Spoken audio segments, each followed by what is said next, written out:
Right, let's consider this question. Make t the subject from the relation p is equal to m plus rt all over square root of nt. Okay, let us rewrite our relation down here. P is equal to m plus rt all over square root of nt. Right. To make t the subject, it means that t should stand alone, right? So we have to send this m, which is at the side of the t, across the equality sign. And when that happens, you know, when m is positive, when it crosses the equality sign, becomes what? Negative, equal to rt all over square root of what? Nt. Okay, now having done this, another thing is that we have to try to dissolve this, you know, according to the properties of square root. If I have a, b, this could be equal to square root of a times square root of what? B.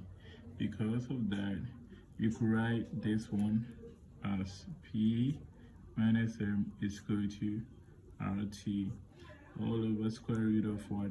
N times what? Times square root of t. Okay, now I want to eliminate this n. I don't want the n over here, right? So what I'm going to do is that I'll multiply each side of the equation by what? Root n. I don't want the root n to be at this side, so I'm going to multiply here by square root of n by p minus m will be equal to square root of n times rt all over square root of n times square root of what? T. Right, the square root of n over here is going to cancel out, so we're going to have square root of n p minus m equal to rt all over square root of what? T. Do you see that? Now again, at this point, we can, you know, we have a square root of t as the denominator. We can rationalize this denominator such that our denominator wouldn't be having a square root sign, right? And I want to aid in simplifying the t, right? In doing so, the conjugate for this particular term is what? Root t, right? So we're going to multiply both numerator and denominator by root t. I'll take note of something. Root t over root t is equal to what? 1, okay? So when I multiply both numerator and denominator here by root t, you know, it's not going to really affect the term because I'm only multiplying it by what? 1. So we have square root of n p minus m is equal to rt all over square root of t times square root of t times square root of what? T. But as I said earlier, this one is equal to 1, so it got no effect on this, right?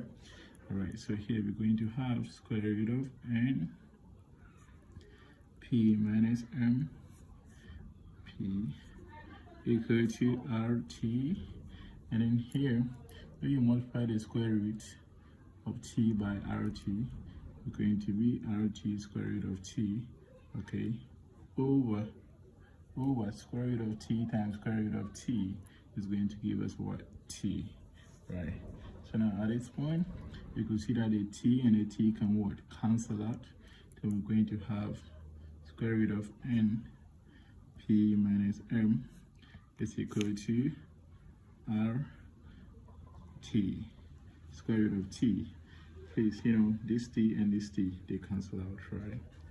And write the t well so that you don't think there's a plus.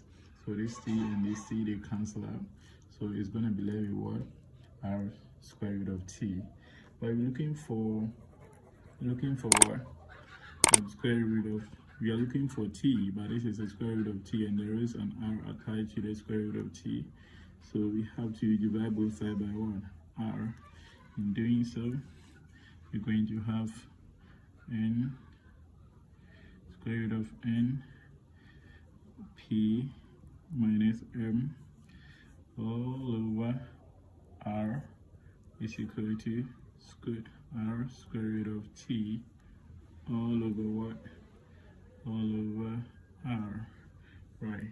So the r is going to what? Cancel out over here, and it's going to be left with what? It's going to be left with square root of t equal to what? Square root of t at this point, because this r and this r will cancel, and this side is going to be left with square root of n, then p minus m all over what? R. Okay, but you see, we're looking for t, isn't it? We're looking for t, and this one is square root of t. So what are we going to do? Let me write this here. So we go to this point, right? So we're going to write this one at the next page, then we continue. So we have